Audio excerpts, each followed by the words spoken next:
Muy buenas, ¿qué tal? Bien, perdonad por el pequeño retraso, pero hemos tenido un pequeño problemita con la sesión del programa que usamos para hacer streaming.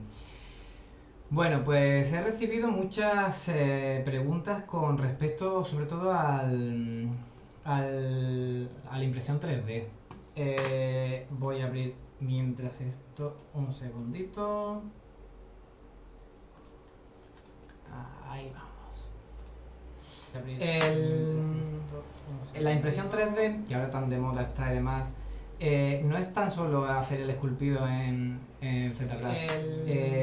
Cuando ya tenemos todo el modelo preparado, o sea, ya terminado, y nos tenemos que poner a prepararlo para hacer la impresión digital, hay un montón de factores que tenemos que tener en cuenta. Primero os voy a enseñar alguna pieza de la impresión digital que he realizado para que veáis cómo se comporta el tema del 3D printing. Os voy a enseñar esta, por ejemplo, es una pieza que realicé para Sticker Monsters, para Javi Jiménez. Y él en principio, por ejemplo, se hizo una pieza esculpida por su chica, de resina y demás. Pero claro, se quería hacer una pieza un poquito más terminada, más simétrica, se iba a llevar a fábrica tradicional japonesa. Pero claro, entonces esto es el resultado de escanear con un escáner 3D la pieza que tenían ellos hecha. ¿Para qué me sirvió esto? Esto me sirvió para poder ver los volúmenes generales, para respetar lo máximo que se pudiera para esta pieza. Entonces, si os fijáis, el tema del escaneado 3D, supongo que habrá mejores escáneres, pero este en concreto no dio demasiado resolución, hizo también una regla muy fea, donde no llegaba, pues pegó bastante el mordisco, está bastante bandeado, pero sirve para lo más importante, ver volúmenes donde no llegaba. Entonces, como punto de partida estaba genial. Este escáner 3D se importó en ZBrush y se empezó un poco a trabajar sobre él. Aquí es ya intentando corregir algunas piezas, como por ejemplo esta, encima del escáner 3D empecé a darle un poquito creé una malla nueva y empecé a corregir un poco todo, darle un poquito más de detalle, hacer un poquito más visceral y demás. Aquí si veis, está en una fase muy temprana y está bastante feo todo. Pero de aquí pasamos a una fase más. Voy haciendo varios saltos del tiempo. Aquí se ve ya que tiene un poquito más de forma, se han exagerado mucho la formita esta que parece que se está derritiendo y llamando, un poquito más de la colita y demás. Y este es uno ya de los finales. Si veis, entre este, que es el terminado, y este es uno ya de los finales. El que se empezó en su momento, obviamente, guarda mucha similitud, pero se ha refinado absolutamente todo. Claro, obviamente, por mucho que se quiera, el tema de la simetría, y más cuando se hace una pieza de manera tradicional, es bastante más complicado. Aquí, por ejemplo, ya se corrige la simetría, se marcan mucho más los detalles, y voy a enseñaros este último de nuevo, ya se corrige la simetría, se marcan mucho más los detalles, y este es el que luego se manda para prototipar. Si os fijáis, casi todo el mundo que se dedica profesionalmente a 3D sabe cómo funciona el tema del macho y hembra, ¿no? Simplemente se hace, si os fijáis la cabeza, va incrustada luego aquí, se le hace un macho, el cual luego va insertado aquí. ¿Para qué se hace normalmente este tipo de despiezado? Pues cuando se hace una producción, que se va a sacar más piezas que solamente el prototipo, tenemos que tener en cuenta varios factores. si se va a duplicar, ya sea en PVC, ya sea en resina, sea de la manera que sea, normalmente hay que sacar moldes.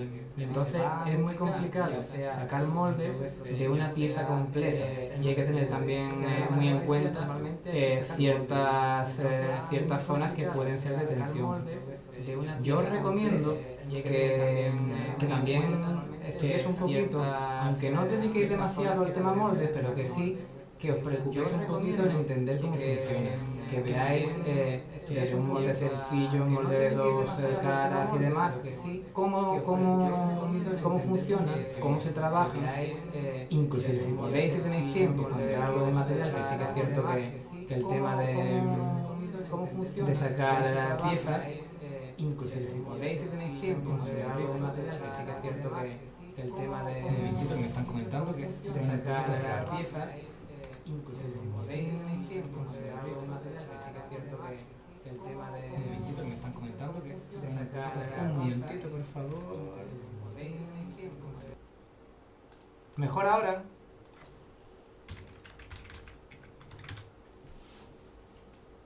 ¿Se escucha ahora un poquito mejor?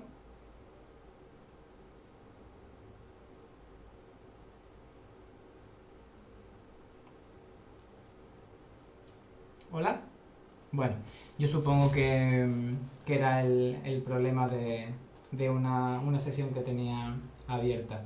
Perfecto. Vale, aquí, genial.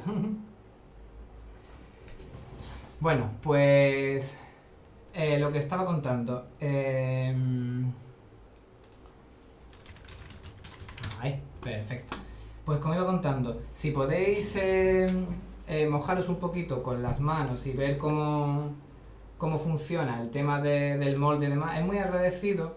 Yo creo que un buen artista digital debería de o haberlo hecho o conocer un poco los procesos, ¿no? Dependiendo de si eres un artista digital enfocado en coleccionables o eres un artista digital dedicado a concept art, que luego a lo mejor incluso tienes que hacer alguna pieza para el departamento de props y demás, deberías de conocer en el área de negocio que te muevas, conocer los pasos que vienen antes y después. En este caso normalmente nosotros somos los que siempre estamos en el primer paso. Es muy importante que conozcáis cómo se hace el proceso, sobre todo para que podáis ahorrar problemas de producción. ¿Qué pasa? Que hay mucha gente que hace modelados tridimensionales y demás y no cuentan con que luego va al departamento normalmente de moldeado, bueno, después va el de prototipado y después va el de moldeado. Pero si el prototipado siempre es bastante sencillo, lo que le mandamos no lo imprime. El problema viene cuando ese tipo la persona que hace el molde recibe ese modelo y tiene que sacarle copias. Entonces es muy complicado y a veces imposible coger una pieza entera y sacar un molde. Esta, por ejemplo, que es la pieza que os estoy explicando un poco, una vez que se manda a prototipar, obviamente se prototipa en tantos cachos como queramos. Es más, en este caso en concreto podéis ver que tiene aquí en esta mano la bola de pinchos y también tiene una extra que es el blaster. Entonces, ¿qué pasa? Pues lo que pasa muchas veces los coleccionables que tenemos varias piezas intercambiables. Esta pieza, una vez que pasó, porque esta se sacó en fábrica tradicional japonesa, en lo que los japoneses llaman sofubi. Sofubi es vinilo suave, soft vinyl, de ahí viene su nombre. Y una vez que termina de sacarse las copias,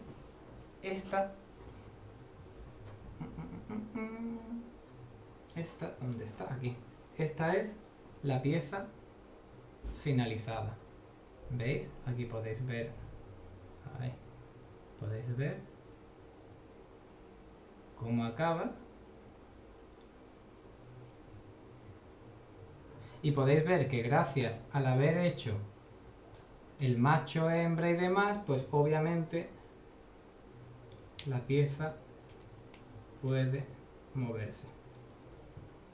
además también ya descubrí que es un Wacom Pen Holder súper gracioso.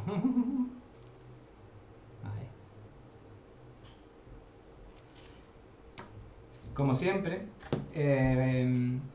es bastante bonito el fusionar el digital y el tradicional.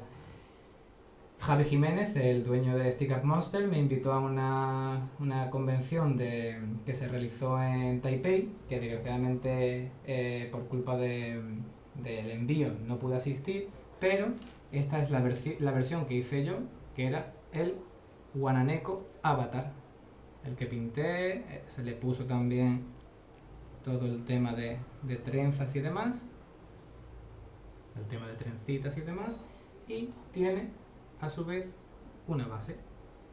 La base va aquí,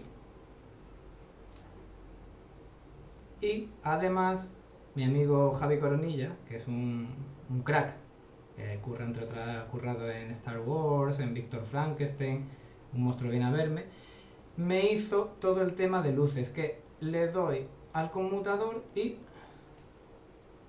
tenemos aquí la versión avatariense, con todos los coloritos y demás. Bueno, abajo. Entonces, el tema de la preparación al 3D, tenemos que tener en cuenta varias cosas. Cuando mandamos una pieza a prototipar, hay que tener cuidado porque, claro, ZBrush siempre trabaja con muchísimos polígonos. Entonces, tenemos que reducirle esa carga poligonal, porque, un segundito, aquí, ¿no? Aquí. Tenemos que reducirle esa carga poligonal porque claro, las impresoras tienen ciertos límites y demás. Entonces, tenemos que reducir la carga poligonal para que esa impresora pueda prototiparlo bien. Y a su vez, tenemos que dedicarnos, si va a ser para una pieza prototipada en serie, o sea, prototipada y después vamos a hacer o el cliente va a sacar una tirada de figuras, hay que contar muy bien con el tema del macho y hembra. Os voy a enseñar un poquito cómo se puede hacer este tipo de cosas. Luego, cuando vayamos a terminar, si da tiempo, os enseñaré un par de cositas de las nuevas herramientas de la nueva versión de ZBrush 2018, que la verdad que con cada versión tenemos un montón de herramientas cada vez más potentes y más enfocadas a que podamos sacar el tema artístico de la mejor manera y de la manera más sencilla, que evitemos hacer todo más técnico y sea todo mucho más artístico. Realmente el tema del prototipado 3D y la preparación a 3D printing es bastante más técnica. La verdad que aquí hay muy poco artístico. En esta pieza, vamos a ver si está. Bueno, os enseño un poquito cómo va. Voy a coger una pieza, a ver, inclusive de aquí, la típica, aquí, el típico soldado, ¿vale? Imaginad, este es el que viene con ZBrush, podemos pinchar el Lightbox y en Project seleccionamos el Demo Soldier. Le vamos a ver. La voy a poner el idioma en español para que veáis también cómo, que además fue bastante tedioso la traducción al español, es un programa gigantescamente enorme. Bueno, aquí vamos a subirla toda a nivel de subdivisión más alto, y en este caso voy a crear una instancia de lo que es la pieza colapsada con todas las tools. Me vengo a combinar, combino visible, y me ha creado esta pieza que está con todas las piezas colapsadas. Por un lado tengo esta, y por otro voy a seleccionar un simple cubo 3D. Si yo le doy a mover, automáticamente me sale el nuevo gizmo, y en la ruletita de personalizar pincho Y lo que voy a hacer va a ser... Vale, primero voy a convertirla a Polymesh. Y vamos vamos a afilarla, por ejemplo. Me vengo aquí. Y le doy un poquito. El afilar, para los que uséis la versión en inglés, es taper, ¿vale? Dejo, bueno, le voy a poner un poquito menos, no es necesario tan exagerado, le pongo un poquito, por ejemplo, ¿vale? Voy a... Ya tengo aquí, este va a ser mi macho hembra. Normalmente se suelen usar, bueno, si es para figura estática, si es para una maqueta, un coleccionable, rollo sideshow y demás, siempre hago piezas cuadradas. ¿Por qué? Porque una vez que hace el macho y hembra, no da opción a que se mueva ni a que quede en otra postura que yo no quiera que esté. Entonces, os voy a enseñar a lo que me refiero. Es esta pieza, por ejemplo, que es el dragón que modelé y que hicimos el conce Sergio Sandoval y yo. Os lo enseño por aquí, un segundín. Vale, aquí. Si os fijáis, voy a quitar la gomilla. Aquí tenemos dos piezas, dos partes. Esta, que es el macho, ¿veis? Cuadrado, y la hembra. Entonces, cuando metes, se quedan automáticamente en su sitio. Al igual que, en este caso, es un tipo de macho y hembra distinto. En este caso usé un círculo, pero si os fijáis, aquí tengo la unión y aquí se quedaría unida la pieza. Luego, como tiene todavía más piezas, como son los cuernos y demás, también podéis ver aquí que tiene otro macho y está aquí la hembra, entonces es tan fácil como aquí. Ya luego esto se enmasillaría y se pintaría y demás. Aquí podéis ver otra pieza exactamente igual, que es una de las que diseñé para Dulk, estoy pintándola, está para mí, para mi colección personal. Cuando vaya teniendo tiempo la iré pintando de a poquito, pero si fijáis, bueno, algunas piezas ya las tengo pegadas, pero si veis, tiene tanto aquí como todos los agujeros estos que están con hembras. Aquí tenemos la cabeza de la tortuga, que todavía está sin pintar, pero que engancha aquí.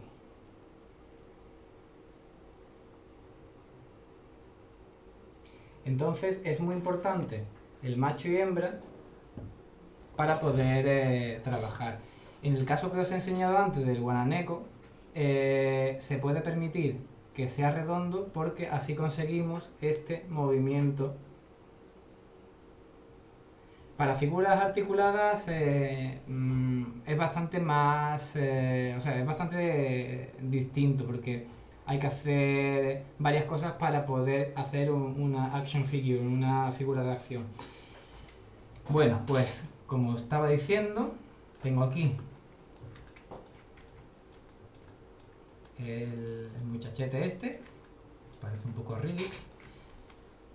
Y lo primero que vamos a hacer es, en la previsualización booleana, la dejo activada. Y aquí añado, en este caso por ejemplo, un simple cubo. Si yo subo el cubo, voy a quitar la perspectiva porque normalmente cuando trabajas así es un poco engorroso. Si yo lo coloco, por ejemplo, aquí, en el cuello, ahora mismo está tapado. La previsualización booleana se controlan desde aquí. Ahora mismo estaría en añadir, pero si le digo resta, me la cortaría. Pero yo en este caso ahora mismo quiero intersección. Vale, esta es la cabeza sola. Yo ahora mismo le digo añadir y voy a seleccionar el pivote que hemos hecho. Me vengo para acá, lo voy a rotar Lo voy a escalar y me lo voy subiendo hacia arriba. Hay una cosa muy importante. Siempre tenemos que hacerlo perpendicular al corte. ¿Para qué? Para que una vez que enganche, pueda enganchar perfectamente. Voy a hacerlo un poquito más pequeñito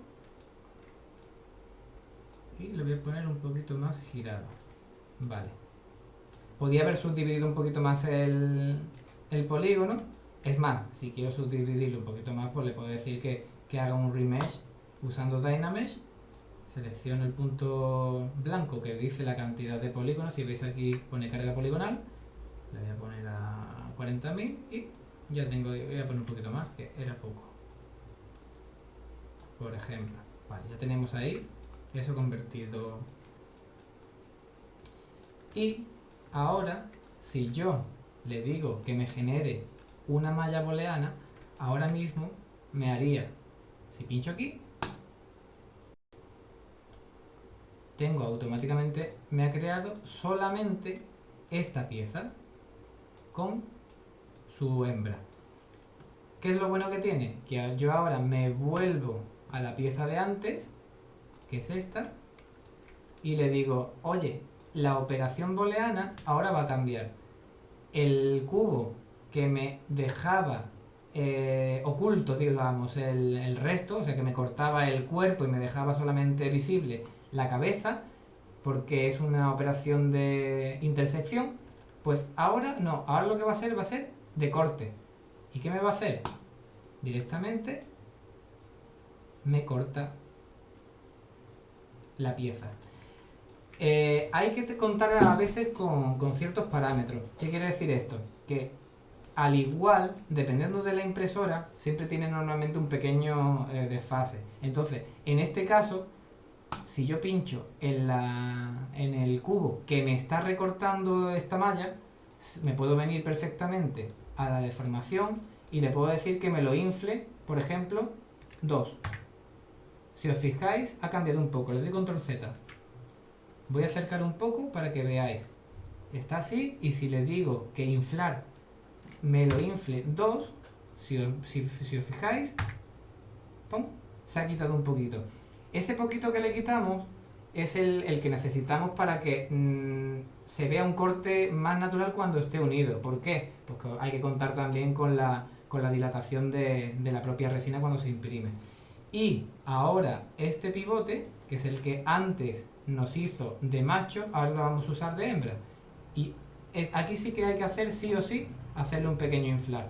Entonces, en función de la impresora y sobre todo de la resina, cómo cura y cómo expande y demás, pues ya tendremos un poco controlado de cuánto tenemos que inflarlo para que nos haga la hembra. En este caso voy a poner, por ejemplo, 3.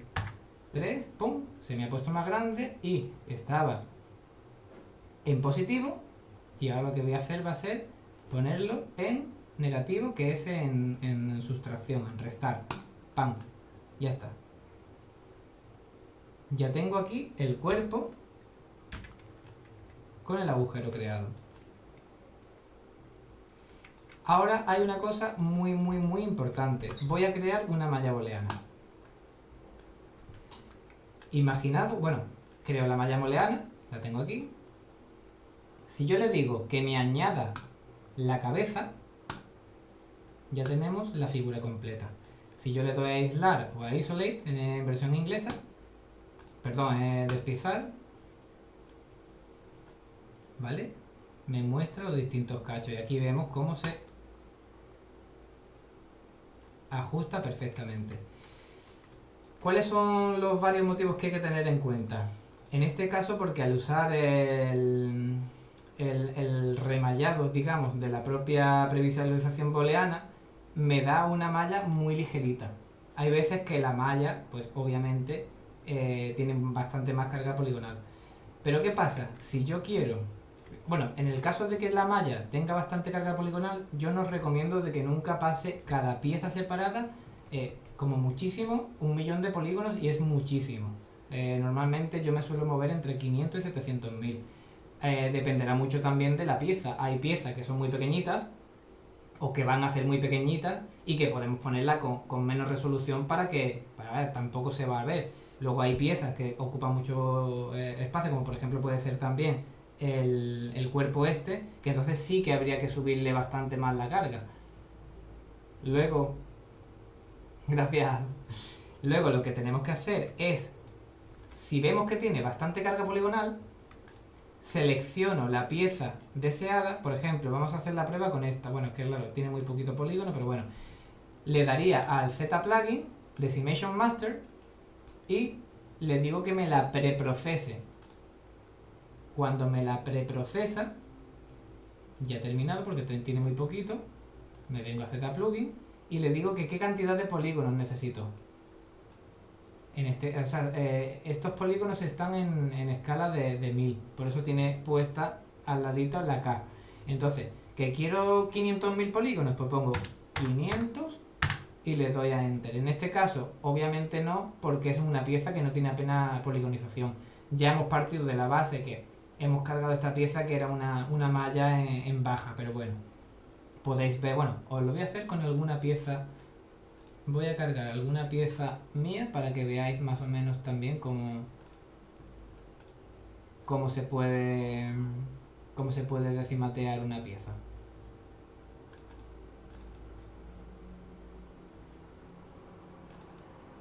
Por ejemplo, el zombie. Por lo pronto voy a rotarlo porque está bastante... Vale. Este zombie está compuesto por varias subtools. Yo ahora mismo lo voy a rotar, pero si yo rotase, por ejemplo, esto, rotaría nada más que la piel y no ni el cráneo, ni la base, ni el ojo, ni nada. Pero si pincho aquí, en el iconito este, pincho, se me seleccionan todas las subtools y ahora sí puedo mover todas las subtools. Con mayúscula dejo los grados de 5 en 5 y lo voy a poner en 90 grados, ¿vale? Ya está en su sitio perfecto. Voy a cambiarle el color. Ahí va, mejor. Bueno, pues teniendo esta es una malla que obviamente pesa un poquito más. La voy a subir toda. Y esta en concreto pesa casi 1.300.000 polígonos. Entonces lo que haría es, le digo que preprocese la actual. A mí no me gusta usar el preprocesar todas. Yo prefiero ir una a una y teniendo control sobre cada una de las subtools. Pincho, empieza a analizar la malla. Aquí veis arriba la barra de estado. Tarda un poquito, en función de la carga poligonal, pues obviamente tarda más o menos. Ya está casi al 90% y listo. Ahora reordena los vértices y demás. Listo. Y ahora sí le puedo decir que tenía 1.300.000, pues por ejemplo lo pongo a 600.000 polígonos. Enter y le digo que me decimate la actual Decimation. Pincho aquí y automáticamente pues ya tenemos la malla con 600.000 polígonos. Para que veáis cómo ha funcionado el Decimation. Vuelvo de nuevo al soldado para que veáis, para que sigamos haciendo la prueba. ¿Qué pasa? Imaginad que ya tenemos las distintas fases del modelo, lo tenemos ya, cada parte cortada con su macho, con su hembra, y tenemos también su decimation, su carga poligonal. ¿Cuál es el problema? Tenemos que saber diferenciar entre dos tipos de impresoras. Están las impresoras FDM, que son las de filamento, o las impresoras de resina, ¿vale? ¿Qué pasa? Si yo esto lo voy a imprimir con una impresora de filamento, pues listo, nos iríamos al paso de exportar la pieza y con su tamaño y demás. Hay mucha gente que piensa que todo lo que... Yes. Totally updated. El problema es de que mucha gente piensa que las de filamento, las FDM, son muy malas. Pero fijaros aquí que incluso esta, por ejemplo, es una pieza que expuse hace poquito, una pieza bastante nueva que creé, que está pintada y puesto el pelo por mi gran amigo Amador Reac. Esta, por ejemplo, es la cabeza, si es resina que está impresa en una Form 2. Pero el cuerpo, bueno, la cabeza y las manos. El cuerpo, aquí podéis ver la cabeza y la mano, el cuerpo entero es con una FDM. ¿Veis? El cuerpo, la base, las calaveras, absolutamente todo. Gracias a mis amigos Rubén y Alex, que me ayudaron muchísimo para el tema de impresión. Y aquí podéis ver que las manos, como os he dicho, están hechas en una impresora de resina, pero el cuerpo, aquí se puede ver un poquito de bandeado, pero luego en persona no se ve demasiado. Aquí se puede apreciar un poquito más de banding en la cabeza, pero no todo lo que es una impresora FDM es malo. Luego también, si tenéis un poco de mano y podéis dedicaros a enmasillar un poco, es bastante cómodo el tener esa base para poder reesculpir encima, lijar, dejarla un poquito mejor. Vale, pues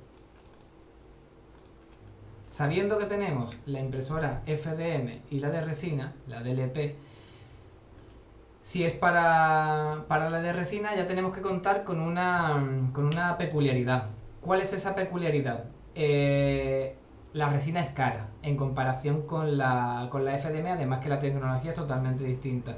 En la FDM, en la de filamento, cuando yo imprimo una pieza, por ejemplo, si quiero imprimir esta pieza y la quiero imprimir a, por ejemplo, 30 centímetros de alto, yo tengo un parámetro que se llama infill, que yo le puedo decir la cantidad de relleno por dentro que tiene.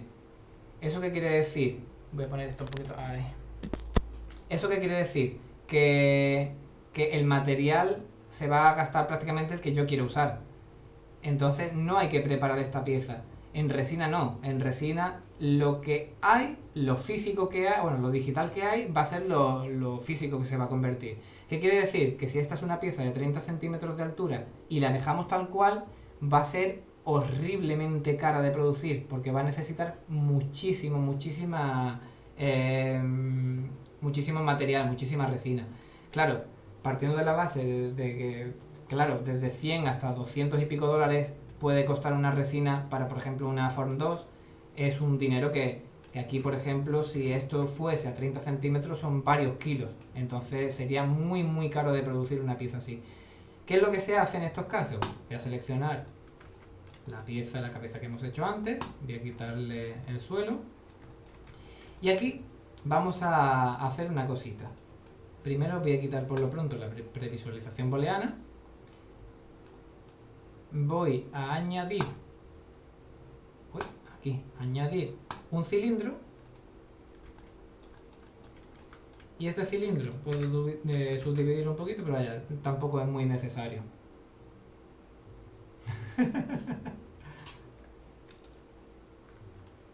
Me vengo por aquí, lo voy a quitar que teníamos antes los distintos el palito este para mover toda la estructura, lo quito, me voy a subir para arriba, voy a hacer un poquito de zoom y lo voy a escalar para ponerlo muy cerquita y lo pongo más o menos aquí. Voy a comprobar que esté perfecto, voy a ponerlo una cosita así, por ejemplo, y ahora lo voy a meter dentro hasta aquí, por ejemplo. ¿Esto para qué nos va a servir? Esta pieza va a ser la que nos va a perforar esta pieza para crear un shell, una cáscara, ¿vale? ¿Cómo podemos hacer eso? Podemos hacerlo de varias maneras. Lo primero es unir todas las piezas. Le digo a combinar, seleccionando la de arriba y le digo que me la combine con la de abajo. Combina abajo, pincho, me dice, oye, que esto no se puede deshacer. Ok. Ahora forma todo parte de la misma malla, pero como es un objeto que venía de un objeto independiente, si yo le doy al polyframe, vemos que tiene otro color. ¿Eso qué quiere decir? Que tiene agrupada otra ID. Con lo cual yo ahora con mayúscula control pincho y tengo esta pieza separada. Me vengo a polygroups y le digo, oye, que esta va a ser una Dynamesh Sub. Pincho y ya, si os fijáis, ha cambiado de su color a un blanquito. Con mayúscula y control desoculto todo y me vuelvo de nuevo al... Puedo hacer otra cosa también. Antes de decirle que me la combine abajo, es muy fácil porque, como os he dicho, todos los botones estos que son de booleanas, yo le hubiera dicho que es una booleana de sustracción y obviamente yo necesito que esta pieza sea una pieza de sustracción. Lo puedo hacer así o lo puedo hacer de la otra manera. ¿Qué pasa? Que hay veces que cuando yo combino hacia abajo y aunque esté puesta, en este caso el cilindro, y diga que es de sustracción, no sé, pero hay veces como que no llega a pillar bien que es una pieza que va a quitar ese trozo. Entonces yo prefiero hacerlo normalmente a mano, que es un poquito más engorroso, pero le digo Dynamesh, aquí Polygroup, como Dynamesh Sub. Entonces, ahora nos va a venir un pequeño problema. ¿Por qué? Porque yo para hacer un hueco, un shell, necesito que esta pieza sea una pieza Dynamesh, ¿vale? Yo me vengo a geometría, Dynamesh, y veo que no la tengo hecha Dynamesh. Esto pasa muchas veces porque estamos trabajando con Dynamesh, podemos fusionarla o combinar, como en este caso, por ejemplo, y hemos perdido el Dynamesh. ¿Qué es lo que pasa? Que yo para crear una carcasa, un shell, un caparazón, digamos, necesito que esté activado. ¿Qué pasa? Yo no puedo darle a crear la carcasa si no está Dynamesh. Si yo pincho, por mucho que esté seleccionado como Dynamesh Sub, me lo va a hacer ya esta operación. Yo no necesito eso. ¿Cómo podría solucionar esto? Muy fácil. Control Z. Me vengo a Subtool.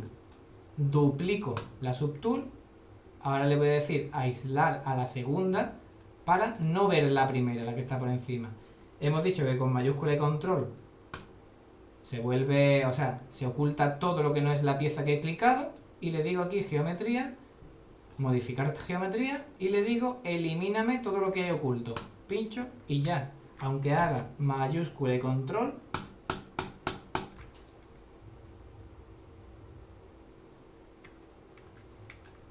ya tendría otra vez de nuevo la pieza esta. Entonces voy a hacer lo mismo pero al revés. Pincho, selecciono, puedo hacerlo de dos maneras, o pincho con mayúscula y control en la cabeza, con lo cual lo que pasa es que la faena es que como está formado de varios grupos, me va a a ocultar el resto de grupos. Yo no quiero eso, yo solamente quiero eliminar el pivote, el cilindro. Es muy fácil. Hola Home, pincho aquí con mayúscula control, pincho una vez y pincho otra vez. Y directamente ya está oculta. Me vuelvo a venir a geometría, le digo elimíname lo oculto. Pincho, ya está oculto, ya está eliminado, y ya le puedo decir el isolate, el aislar, que se vaya fuera. Entonces tengo de nuevo la cabeza con el pivote. Y ahora sí que puedo decirle a la cabeza esta, le digo, oye, geometría, Dynamesh. Le voy a poner a 1024, por ejemplo, y le digo Dynamesh. Ya está. Ya me la ha convertido en Dynamesh. Y ahora sí que puedo decirle, aquí vamos a intentarlo, lo pongo aquí en maneras Z sub, pincho el de arriba, le digo combina abajo y OK.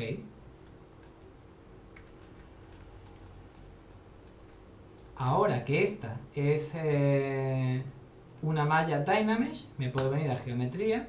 Aquí puedo parametrizar el grosor del filo que tengo. Aquí. Entonces, ¿qué hago? Pongo el grosor que yo quiera, en este caso, por ejemplo, 8, Enter, y le digo crear carcasa. En inglés sería Create Shell. Pincho, se pone a procesar. Recordad que tarda un poquito. Es muy importante. Es muy importante que antes de que os pongáis a preparar para 3D printing, hagáis copia de seguridad o incluso que pinchéis aquí en guardado rápido. ¿Por qué? Porque son operaciones que requieren de mucha potencia y necesitas tener el ordenador, además de ser potente, muchas veces por cualquier motivo puede dar error y puede cerrarse el programa. ¿Qué es lo que pasa? Que obviamente puede ser un problema que no hayamos guardado y todo lo que hayamos hecho pues se vaya un poquito al garete, vaya. ¿Qué ha pasado? Ya ha terminado el proceso. Cuando se pone a procesar, no penséis demasiado que os está tardando mucho y demás, porque es normal que tarde. Entonces, si os fijáis, ya me ha hecho la pieza, si os fijáis, está entera por dentro, hueca. Ya se puede ver por dentro. ¿Esto qué quiere decir? Que todo el material que se le ha quitado es material que nos vamos a ahorrar a la hora de imprimir. Es más, si yo selecciono esta parte, aquí estoy viendo esta. ¿Veis aquí? Esto que se ve transparente entre una y otra es lo que se va a realmente imprimir. Hay veces que antes, bueno, en este caso ahora como hemos tenido que hacer el Dynamesh, ahora sí que tenemos una pieza que tiene bastante carga poligonal. Hay veces que cuando estamos jugando con Dynamesh y demás, es posible que vayamos perdiendo detalles. Es posible que lo más sencillo que podamos hacer es duplicar la pieza antes de empezar a tocar nada, cuando está ya todo formado y demás. Podemos hacer Dynamic, podemos hacer lo que sea, la duplicamos y le digo proyectar. ¿Qué me va a hacer el proyectar? Todos los detalles que tenga en la malla me los va a coger de la que hay debajo. Entonces me va a dar toda el fine detail, que se llama, de la pieza que nosotros queremos tener. ¿Qué es lo que ha pasado? Que ya con esta malla, primero vamos a ver, porque seguramente tenga bastante, ¿ves? Bueno, no tiene demasiado, pero bueno, tiene casi 1.700.000 polígonos. Ahora sí que tendríamos que hacer de nuevo ZPlugin, preprocesar la herramienta actual. De nuevo está diciendo aquí, analizando la malla. Vuelve a salir la barra de estado.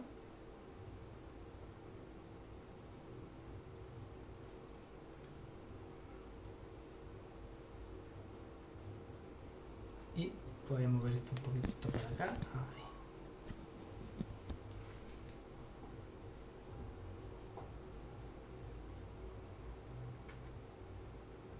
Y ya está reordenando los polígonos.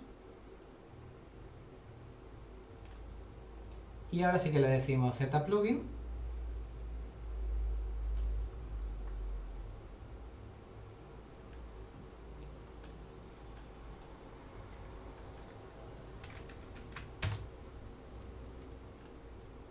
Y le decimos ¿cuántos polígonos? Por ejemplo, 550.000.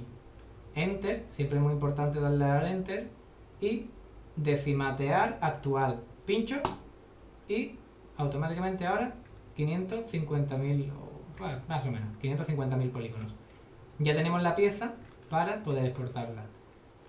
imaginad que hemos hecho toda la fase correcta. Bueno, es muy importante ir renombrando porque podemos tener un lío, sobre todo cuando trabajamos mucho con instancias de copia, pega, duplica. Yo, por ejemplo, esta, que ya está hueca, es decimatea de todo, pues yo le daría renombrar, rename, pincho y le digo cabeza, ok, hollow o hueca, por ejemplo, pongámoslo hueca. Le doy a Enter. Entonces, si yo tengo que seguir navegando, en este momento tengo poquito, pero hay veces que tengo muchísimas piezas. Sé cuál es la pieza correcta, porque si yo me vengo aquí y le digo, bueno, la cabeza esta la voy a eliminar, la elimino, le digo que sí, y le digo añadir. Ahora tengo poco, pero hay muchas veces que tengo una variedad de herramientas, entonces ahora para encontrarla es muy fácil. Cabeza ok hueca, pincho y la tengo aquí. ¿Para qué sirve? No solo para organizarme bien, sino que si yo, por ejemplo, ahora me tengo que dedicar, o sea, me dedico a procesar el archivo para exportarlo para 3D Printing, yo le digo que cada cacho, porque yo separo cada cacho conserve su nombre. ¿Qué significa? Que cuando yo tengo el STL, el STL, puedo ver muy fácilmente si la llamo cabeza ok hueca o simplemente cabeza o como sea más cómodo para tu flujo de trabajo. Ya la tengo organizada. Entonces, ¿qué es lo que nos faltaría para terminar de exportar el archivo? Pues me vengo a ZPlugin, voy a pinchar en el relojito para que se me venga para acá, porque si no es la verdad que es un poco rollo que siempre se esté moviendo de un lado para otro. Me vengo al centro de impresión 3D, al 3D Printing Hub, y lo primero que tengo que hacer, le digo actualizar tamaños, pincho, y me dice, oye, ¿de qué manera? En América y demás suelen usar mucho las pulgadas, las inches. Aquí en Europa usamos el sistema métrico decimal, que es en milímetros y demás. Pues muy fácil, pincho en milímetros y ya directamente él me ha dicho, pues ahora mismo tal cual está, tiene 7 milímetros de alto, en Z, o sea de profundo, tiene 1,9 y de ancho 5,4. Hay veces que aunque presupongamos, como ha pasado con el zombie, que podemos presuponer que está en su eje correcto y antes hemos visto que no lo estaba. ¿Qué tengo que hacer? En la cuadrícula, en el floor, pincho y me muestra que siempre dónde está cada eje. El eje verde este es el Y, pero sobre todo es que siempre tiene que estar apoyado en el suelo para que verticalmente sea el Y. ¿Qué ha pasado? Que si antes estaba así, como hemos visto, voy a seleccionar de nuevo, ahí, y yo le digo aquí actualizar tamaños en pulgadas, perdón, en milímetros, veis que el Y está 0 con algo. ¿Qué quiere decir? Que cuando yo lo vaya a imprimir va a estar acostado en la cama. Dependiendo de lo que necesitéis, pues es un poco más... Es que depende de la impresora sobre todo y vuestro método de imprimir, pero en este caso, por ejemplo, yo quiero exportarlo así. Luego, si tengo que modificarlo en el programa de la impresora, pues ya lo haré. Y de nuevo, actualizar tamaños. Aquí. Ya aprovechando que tengo aquí el zombie, os enseño el maravilloso zombie que me pintó mi amigo Tim Gore, que es uno de los mejores pintores de la industria del cine. A ver si se ve por aquí bien.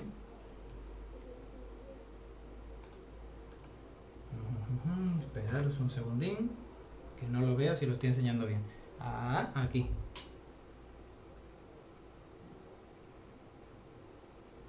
Y este es ese zombie.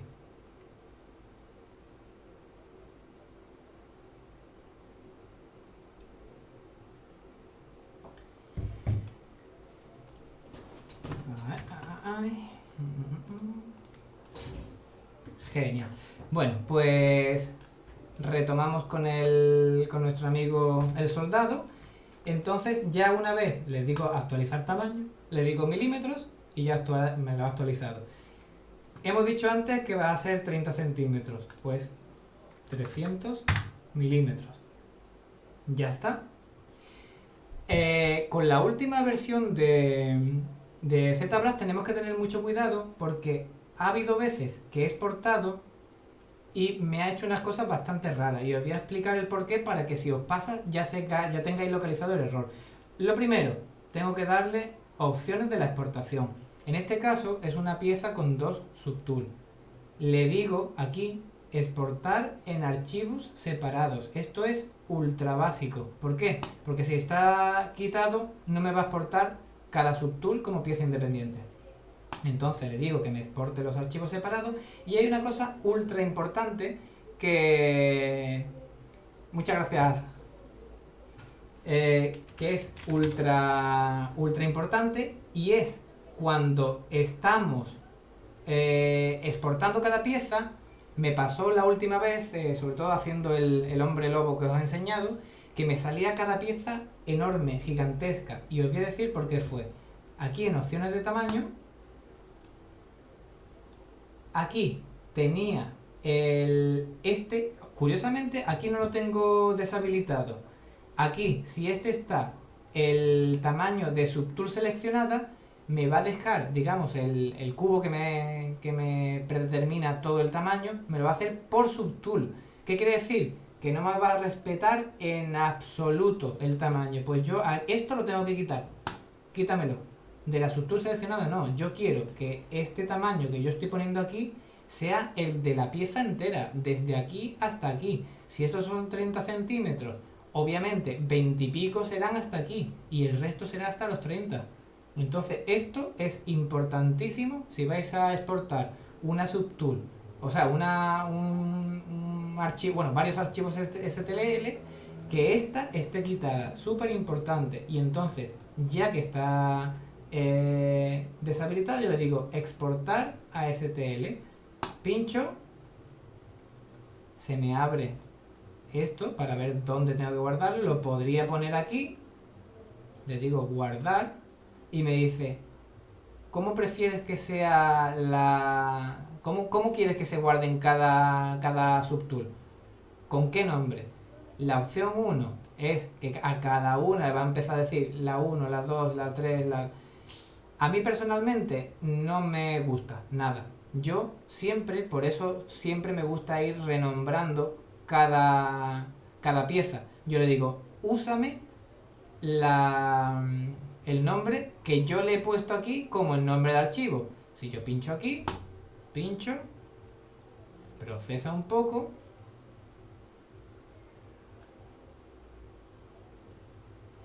y tarda un poquito, ya está. Los archivos se han exportado perfectamente. Pincho y ya, si me vengo aquí, me vengo Invictus, busco la carpeta zombie y la que hemos puesto el nombre, el otro no nos hemos molestado siquiera, pero aquí está, cabeza ok, hueca, que es hueca 1, perdón, que es esta. Antes de exportarlo, pues me podía haber molestado viniéndome aquí y haber puesto, por ejemplo, cuerpo soldado, enter. Entonces ya tendría, cada pieza la tendría con su nombre de archivo. ¿Qué es lo que pasa? Que es ultra importante poner el nombre de archivo, porque cuando son a lo mejor 2 piezas nada más, no es demasiado importante. El problema viene cuando son muchísimas piezas. Inclusive si que es el original, veis que está compuesto de tantísimas piezas, si yo a lo mejor cada pieza, o a lo mejor hago por un lado la mano, por otro el antebrazo, o sea, el brazo hasta aquí, luego por otro le hago un corte, o sea, sería una locura. Si yo tengo que averiguar cada archivo cuál es, sería una locura. Entonces, con eso yo creo que ha quedado bastante explicado cómo funciona la preparación a 3D Printing. Como siempre, lo que os digo, si tenéis cualquier duda me podéis contactar por Facebook y demás. Pero antes de dejarlo, os quiero enseñar un par de cosas de la nueva versión. En la nueva versión, no sé si la tendréis, voy a seleccionar aquí, bueno, primero esto lo voy a quitar ya, que no lo quiero para nada. Y aquí voy a hacer un preferencias, inicio, todo fuera. Y voy a coger, esto lo voy a guardar por lo pronto, para allá. Ahí. Selecciono una esfera, la convierto a Polymesh, le voy a quitar la cuadrícula y la voy a subdividir. Tenemos una opción nueva que es esta, que es el Sculptress Pro, perdón. ¿Esto qué quiere decir? Yo tengo aquí esta topología. Si yo pinto, lo que estoy haciendo es deformar esa topología que existe. Control Z.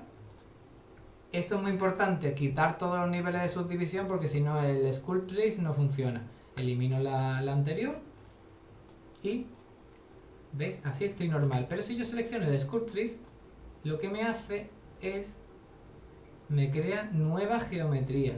Si os fijáis, esto que parece una mancha, voy a acercarme un poco más. Esto me ha creado nueva geometría donde yo estoy esculpiendo. ¿Qué es lo que pasa? Que el Sculptress por defecto va en función del tamaño del dibujo. Si yo tengo un tamaño muy grande, me va a crear una geometría, ¿veis? Muy grande. Voy a ir bajando un poquito. Aquí la verdad que se ve un poquito menos. Le doy un poquito menos. Aquí se ve un poquito. Le voy a poner menos todavía. ¿Veis? Al ponerse más oscuro, ¿qué quiere decir? Que tiene más carga poligonal. Voy a bajarle otro poquito más. Y voy a bajarle otro poquito más.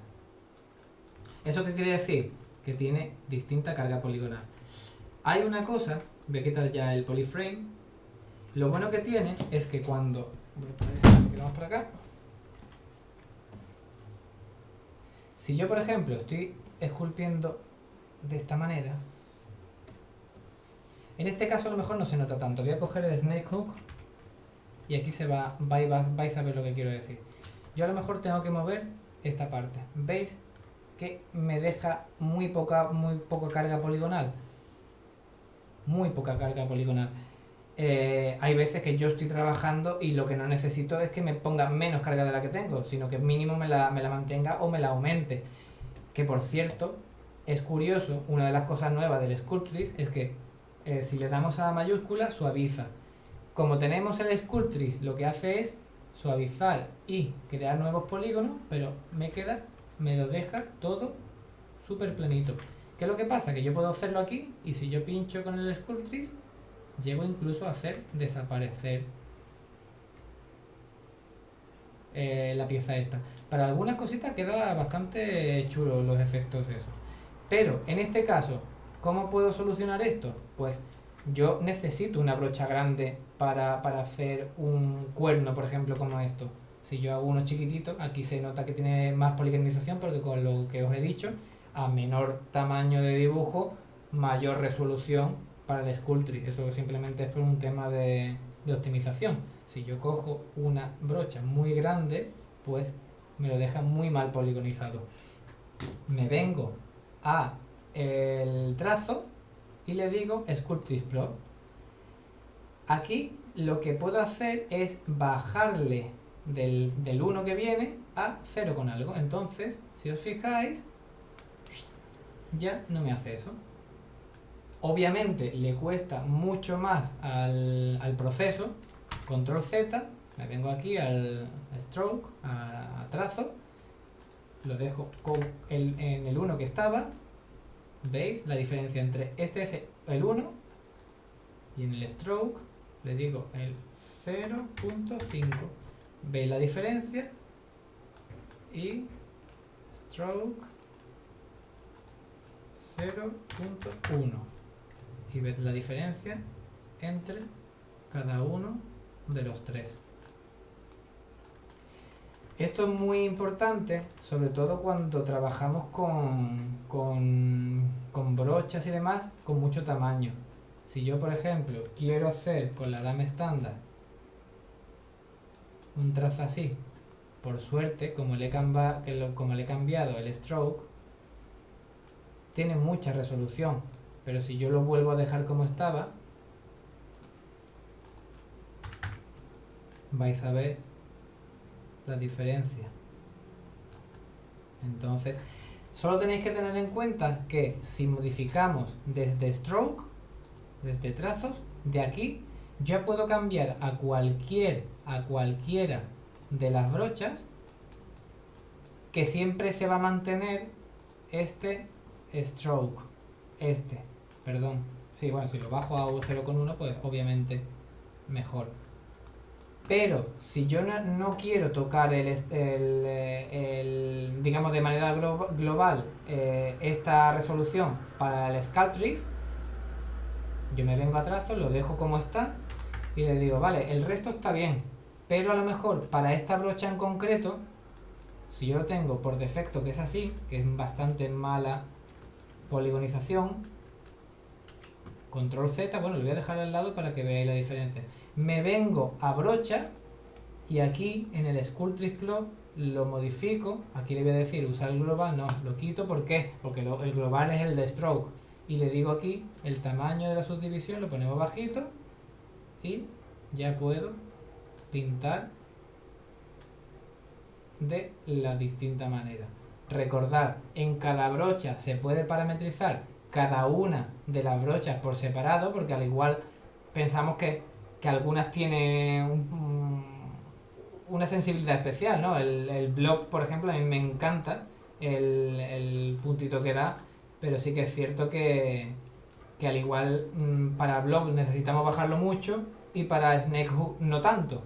Entonces, en vez de estar cambiando los parámetros globales de stroke, de trazo, me vengo a cada brocha. Entonces necesitaba decir eso porque para mí fue al principio, cuando estuvimos en la fase beta del programa, fue un poco en plan, hostia, está de puta madre, pero hay que ver cómo, menos mal que luego ya nos explicaron bien cómo se podía parametrizarlo y demás. Ya en las próximas clases os enseñaré ciertas cosas más de la nueva versión de ZBrush, pero ya por lo menos hemos visto cómo se puede preparar para 3D printing y por lo menos el tema del Sculptrix. El próximo día ya veremos sobre todo el tema de los modificadores que tenemos nuevos, que son una pasada. Por cierto, los que uséis mucho Dynamesh, yo lo uso muchísimo. Es mucho más rápido usar el Dynamesh de aquí, que pinchamos en la ruletita, le decimos Remesh mediante Dynamesh. Remesh using Dynamesh, pincho y tirando del cono blanco, además cuando pinchamos en el cono blanco pone abajo carga poligonal y eso quiere decir la carga poligonal real. O sea, yo pincho y me lo llevo hasta lo máximo y es 1.000.000 de polígonos. Entonces suelto, se pone, dice Dynamesh Closing Holes, y si me vengo a Subtool ya tengo aquí la pieza casi con 1.000.000 de polígonos y tengo una pieza, o sea, este Dynamesh procesa muchísimo más rápido que el Dynamesh de geometría. Pues nada, si tenéis alguna preguntita,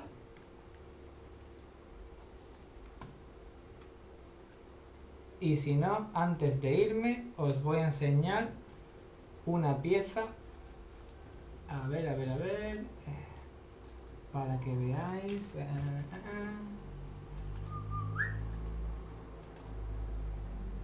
Un segundito que esto va lento.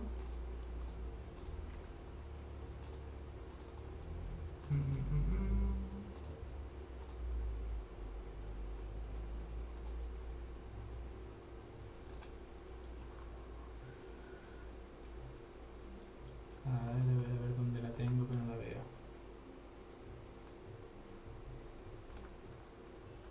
Aquí está.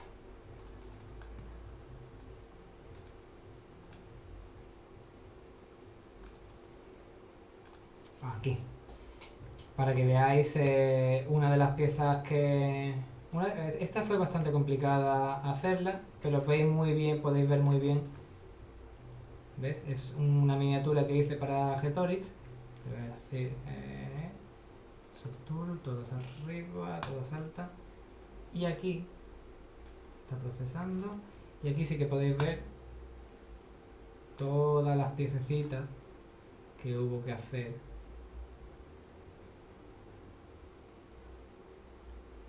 Que curiosamente, ahora que me estoy fijando, para que veáis lo que os comentaba antes. Si yo aquí veis que cada pieza está con su mano, si no ponemos aquí bien los nombres, nos volvemos totalmente locos. Y este dragón, por ejemplo, es el que os he enseñado antes. Pues nada, muchísimas gracias por asistir. Nos vemos a la siguiente. Y recordad que podéis visitarme en invictusdesigns.com y abajo del todo tenéis las redes sociales. Muchísimas gracias. Un saludo. Espérate. Pues mira, curiosamente, Prometen, yo suelo trabajar bastante rápido porque claro, en el tema de producción tienes que intentar ser un poco rápido porque si no tienes muchas veces ciertos deadlines. En este caso concreto, este se llegó a tardar bastante, que creo que fueron como 2 meses, porque el cliente tenía que ser la pieza exactamente histórica por todos lados. Entonces hasta los botones había que hacerlo de una manera muy correcta porque este en concreto está basado en el batallón 54 de Massachusetts y todo, absolutamente todo, tenía que ser históricamente correcto. Entonces, pues en este se tardó un poquito más. Pero vaya, cada proyecto demanda un tiempo. Nadie sabe. Yo te puedo hacer un modelo que he tenido que hacerlo. Es bastante curioso, pero tuve que hacer una Dora la Exploradora y esa creo que se acabó. Creo que fueron unos días. Hice prototipo a 1 metro. 1,5 metros, creo que fue algo así. Entonces sí, hay veces que puedes dedicarle más, hay veces que tiene que ser un poquito más rápido por el tipo de producción. Y normalmente me preguntan mucho cuánto suelo tardar en piezas personales. En piezas personales sí que normalmente no tengo ni idea, porque como lo hago a ratitos y cuando puedo, no sabría computarlo. Pues nada, lo dicho, nos vemos en redes sociales. Muchísimas gracias y lo que necesitéis, aquí me tenéis. Me podéis dejar un correíto, cualquier cosita si necesitáis algo de ayuda. Muchas gracias. Chao. Chao. Gracias, Prometen, perdón. Chao. A vosotros.